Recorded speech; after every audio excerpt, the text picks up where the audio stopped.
Greetings. It is a joy to be with you in this virtual space. North Shore Unitarian Church welcomes you whether you are new or a long-time member. We especially want to welcome those who are here for the first time. If you would like to learn more about our community and its online offerings, I encourage you to go to nsuc.org and sign up for our newsletter. There has never been a better time to get involved or become a member of the North Shore Unitarian Church, and we would love to get you connected. And now, let us begin our worship with music.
Hello.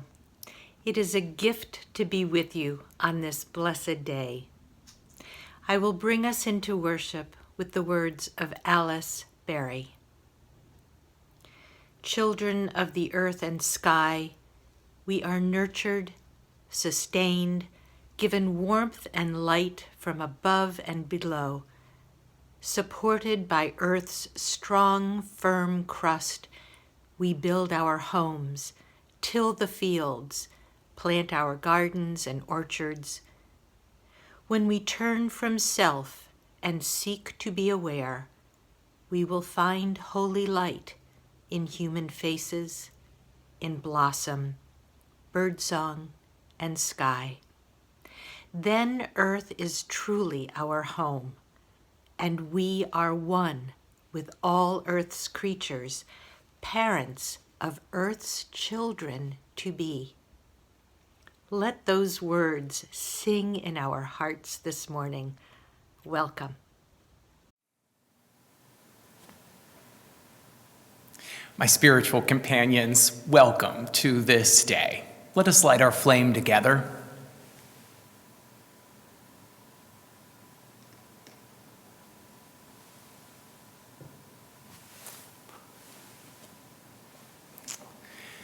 This flame affirms the light of truth, the warmth of community, and the fire of commitment. Good morning, my friends. Today's Time for All Ages is about Dr. Aslam Tureje. It is written with my younger friends in mind.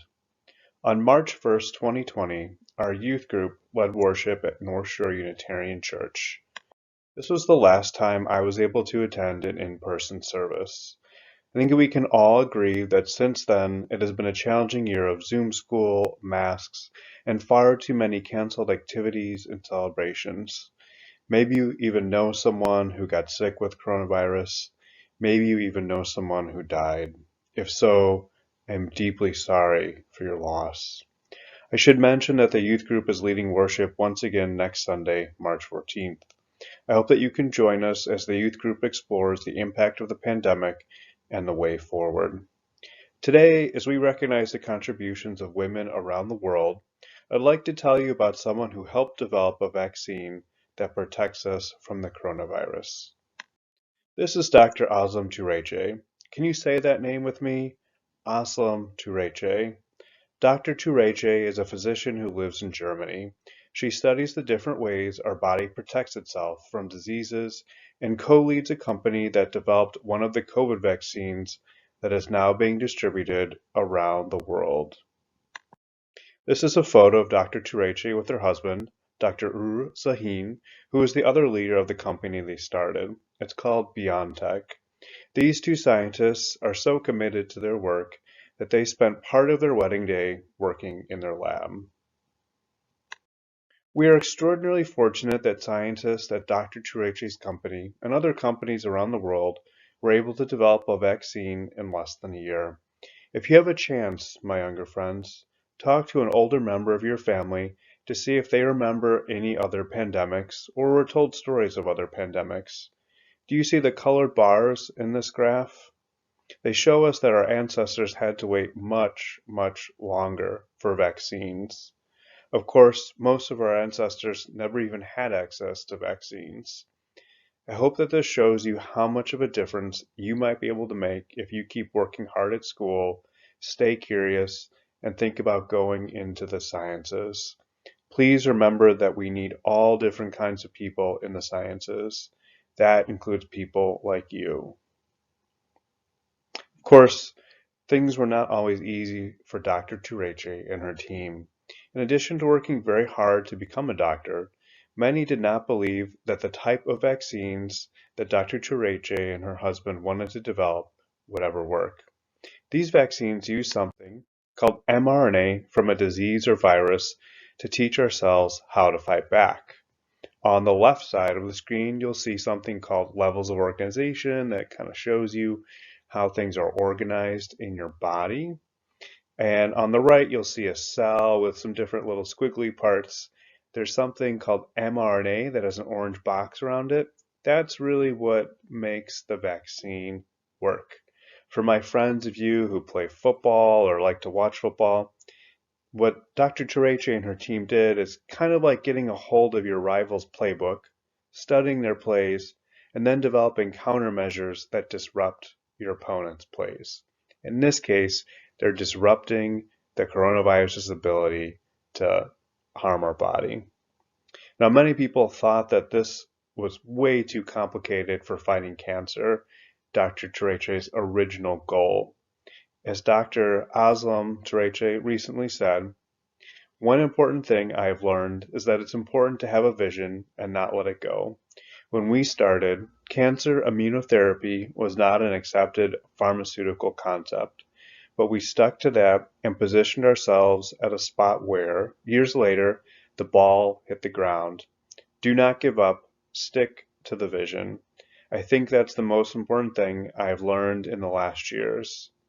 Now, their approach has been proven to be highly effective against the coronavirus, and it might also prove to be very effective against different cancers and other diseases. How cool is that? I should mention that Dr. Tureche and Dr. Sahin are the children of immigrants from a country called Turkey. Their work is a reminder of the contributions of immigrants in countries like Germany and the United States. We are so grateful that these two scientists had the opportunity to come together and lead the team that developed a COVID vaccine. We are also grateful to everyone who continues to do their part as we collectively try to put the coronavirus behind us and protect those who are ill. Thank you for doing your part. Be well, my friends. Keep working hard and stay curious. North Shore Unitarian Church is a community that is grounded in love, guided by reason, committed to spiritual growth, and striving for justice. We accomplish this mission through the generous donations of our members and friends. And so I invite you to text your donation now. Please remember that in order to give, you need to type NSUC and the amount.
Let us settle ourselves into prayer this morning. Let us find that space of honesty and compassion that is known by many different names as we settle ourselves into our heart's center. O Spirit of life, move among us this morning. Help us to recognize on this International Women's Day the many different ways that women and female-identified people around the world have contributed to this common life. Help us to recognize the ways and the times that this world has been unjust to women, and help us to find ways to empower their voices and hold up their hopes and find the ways that they have contributed and recognize those in all of their fullness, knowing that we can create a more just and inclusive and whole world as we strive towards a vision where everyone is included. Spirit of life, there is so much suffering around the world. Too much of that suffering has been handed over to women and female-identified people.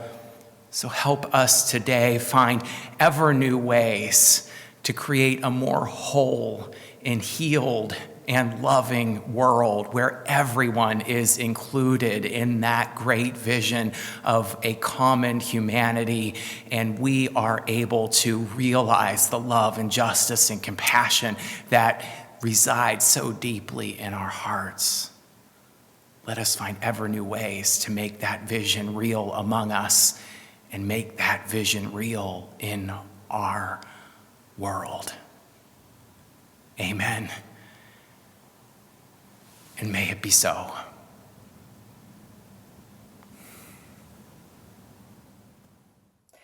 Our reading today is from the book of Ruth.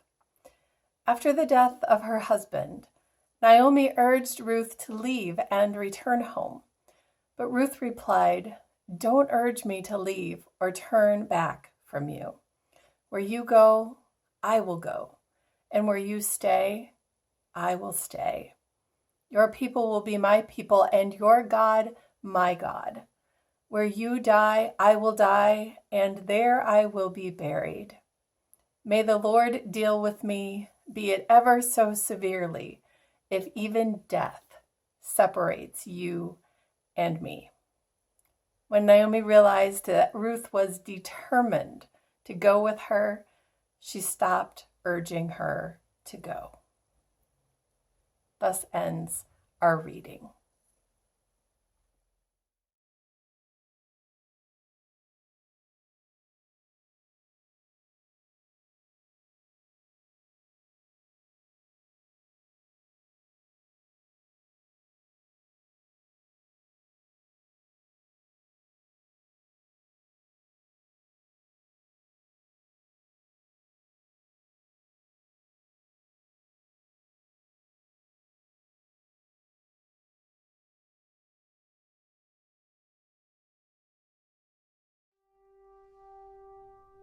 cannot retrace our steps. Going forward may be the same as going backward. We cannot retrace our steps. Retrace our steps all my long life. All my life. We do not retrace our steps all my long life. But we do not retrace our steps all my long life. And here we are, here in marble and gold. Did I say gold? Yes, I said gold. In marble and gold. And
it will not come and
Happy International Women's Day. Unitarian Universalist congregations across the country and indeed around the world are celebrating this day together, and I am so glad that Karen Korch invited our congregation to participate again this year. It is such an important day to recognize. And of course, the story of women across the world can focus on many different things. It can focus on the story of the vaccine creator that Jonathan lifted up, or it can focus on the story that we heard at the author showcase this week about a 19th century Japanese woman and the bravery and contributions that she made to the world. What I would like to focus on this morning, what I would like to invite us to consider this morning are women theologians around the word who are addressing oppression and faith and poverty and racism and finding new and creative ways to encounter those in their lives and in the communities that they serve. Now, when I was completing my Doctor of Ministry, I signed up for a course called Feminist Theology of the Global South. Now, this is also sometimes called Third World Women's Theology. It was offered by Quoc Pui Lan, an Asian American theologian and one of the foremost experts in this area. I signed up for the class not really knowing what it would entail. The first day of class was a warm summer one in Berkeley where a large ginkgo tree outside the classroom window rustled gently in the breeze. And as I was sitting there, Quoc Pui Lan walked to the front of the room and began her first lecture. What you are about to hear is a very different story of women and religion, she said. It is a story that is much, much broader and more diverse than you might have thought. And indeed, in the weeks that went by, her prediction proved true. The field of third world women's theology contains insights from Latin American Catholic women who are struggling against poverty and gender oppression, African Protestant women who are fighting against decolonization and for national recognition, Indian women of the lower caste who are redefining what Jesus meant when he says to care for the least of these, and Asian women who are rethinking sexuality and the Bible.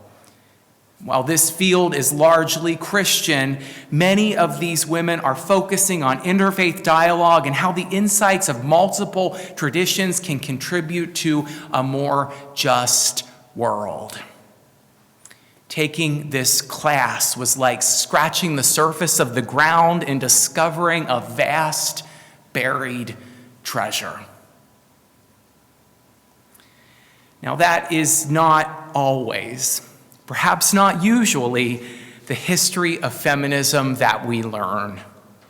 This morning, we heard an aria sung by Susan B. Anthony, a famous Unitarian who is sometimes misidentified as a Quaker. Anthony was a stalwart advocate for women's rights. And when I was a kid, I actually counted Anthony as one of my heroes. I found her courage and her dictum that failure is impossible to be deeply inspiring.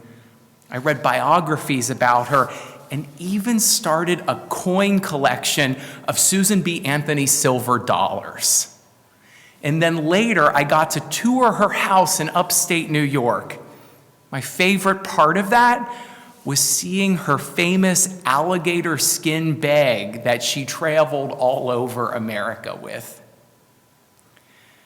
Susan B. Anthony continues to inspire me, but I have also developed a more nuanced idea of her. For while her contribution to the struggle for women's rights is indisputable, she nonetheless has deeply problematic ideas about race. She believed that women's rights should be prioritized over the rights of African Americans. And in some of her writings, she writes about the suffrage struggle almost as a zero-sum game where only one group could win. Now, as I consider the complexity of this and the complexity of Susan B. Anthony as a person, a saying comes to mind. It is from my colleague Teresa Soto, and it is in my heart today. The saying is, all of us need all of us to make it. Such a powerful idea. All of us need all of us to make it. This, I think, is the basic impulse of our universalist faith, that no one is left behind or excluded, that all of us need all of us to make it. What it says to me is that we cannot afford to leave anyone behind as we are working for a more just and loving world. Everyone needs to be included in that vision of beloved community. It makes me think of the story from the Hebrew Scriptures of Ruth and Naomi. Now, you may know the basic outlines of the story. Naomi is Ruth's mother-in-law, and after the death of her husband, Naomi encourages Ruth to leave and to return to her home. But Ruth replies, "Do not urge me to leave you or turn back from you.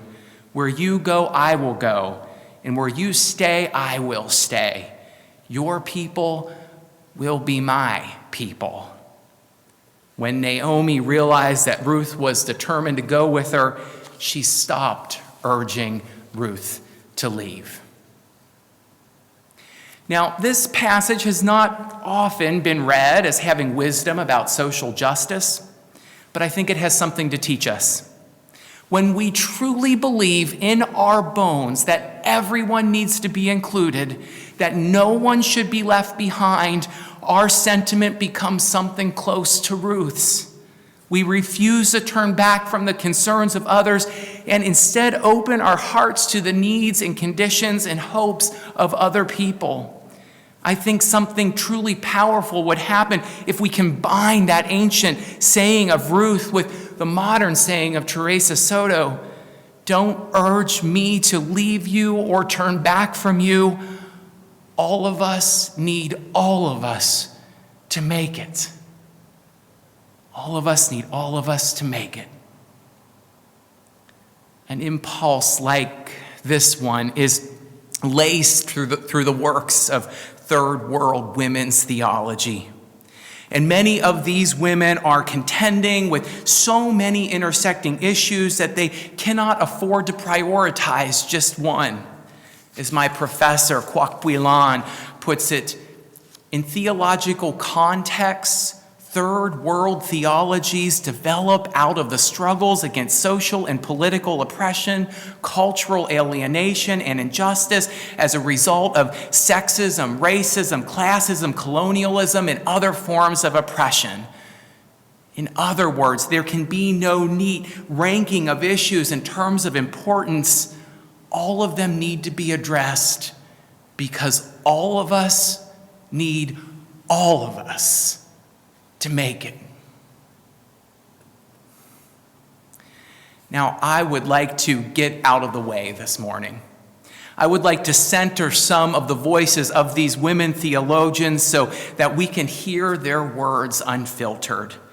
Some of the members of our congregation and our worship team are going to help us do that. Let's listen to their voices now. Monica Jyotsna Melanthan of India writes about the Dalit women, many of whom are illiterate, and their encounter with religious texts. This is what she says. The oral culture of the Dalits, their creativity, their holistic approach to life, and the rich symbolism inherent in their culture needs to be explored for the purposes of identifying new and effective methods of reading religious stories that would aid them in their struggle for liberation and provide for and engage in meaningful conversation between biblical scholars and unlettered Dalit women. Mosambi R.A. Kanyiro from Kenya writes about the complexity of working for gender justice in her context. This is what she says. Theological study in Africa today takes place among people who have suffered greatly.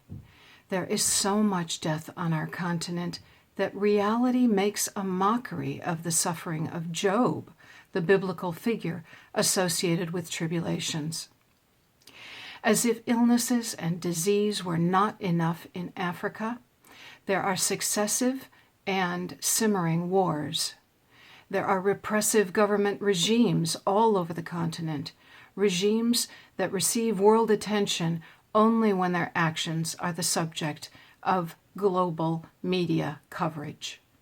All these things affect women's lives, prompting prayer, liturgy, songs, and poems as ways of theologizing issues on the continent. We must continue to pray and to act. Wang Wei Ching Angela of Hong Kong frames it this way: Feminist theology in Asia will be a cry, a plea and invocation. It emerges from the wounds that hurt, the scars that hardly disappear, the stories that have no ending. Feminist theology and Asia is scribed on the hearts of many that feel the pain and yet dare to hope.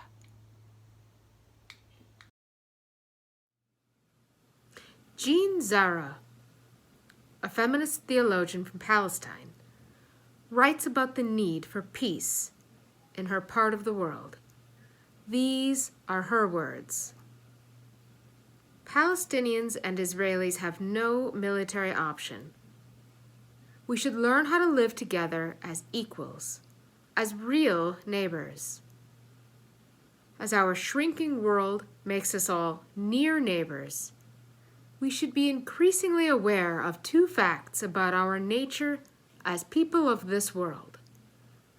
One is that we are very different from one another in color, lifestyles, cultures, and beliefs. The other is that we are exceedingly alike. There is a fantastic range of common needs and desires, fears and hopes that bind us together in our humanness and in the concern for the well-being of others. Maybe the time has come when we should unite in common affirmations of life. And to finish, here is a poem by Mercy Amma, a feminist theologian from Ghana. A circle expands forever. It covers all who wish to hold hands, and its size depends on each other. It is a vision of solidarity.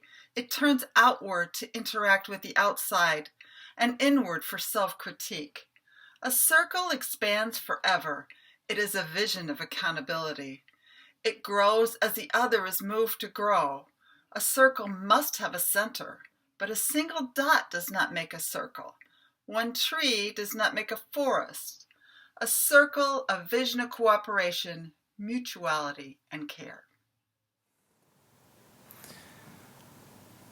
These bits and pieces are just a fraction of the rich legacy of women who are doing theology and advocating for justice around the globe.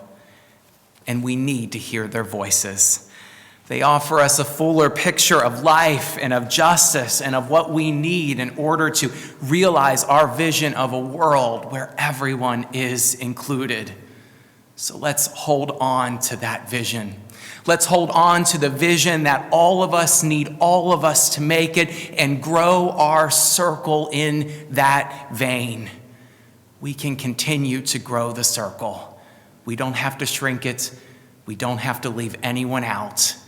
That is the vision of a Unitarian Universalist faith. That is the vision of hope that we can live into. Let us do that today. My spiritual companions, amen. I love you, and blessed be.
My spiritual companions, if you found something that resonated for you today, I would encourage you to share the link to our service with family and friends.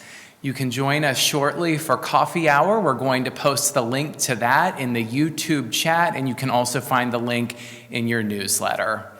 But first, by way of closing, some familiar words from the poet Nancy Wood. Hold on to what is good, even when that is a handful of earth. Hold on to what you believe, even when that is a tree that stands alone. Hold on to what you must do, even when that thing is a long, long way from here. Hold on to life and to hope and to goodness, even when it's easier letting those things go. And finally, hold on to each other's hands, even as we are apart from one another. Amen, and may we go in peace.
Worship video editor Lydia Clow here, and I am here to help you and let you know the different ways that you can help promote NSUC's video services every week and get some more people into our community and see what we are all about. If you haven't already, go ahead and press a like down there for me in the YouTube video. That helps the algorithm see our videos and promote them to other people who are looking for content that's very, very similar.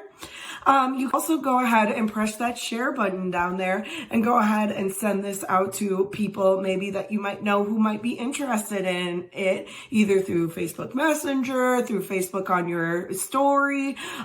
You can share it to your feed. You can send it as just a personal link to people through text message, whatever you would like to do to help spread the word to other people. I would also ask that you please subscribe to the channel if you haven't already, using your own Google account, so that you can make sure that you see other things that get uploaded throughout the week. There is always a first words that is put out into the service, but you could also get a notification for it on YouTube as well if you use YouTube regularly. So make sure you subscribe and maybe even hit that bell notification so that you get personal notifications every time NSUC uploads a video here to YouTube. I hope that you have been enjoying the services so far, and I can't wait to continue and hone in on my skills and also share our beautiful word every week and come together in community and maybe make our community a little bit bigger. Have a great rest of your Sunday, my friends. Goodbye.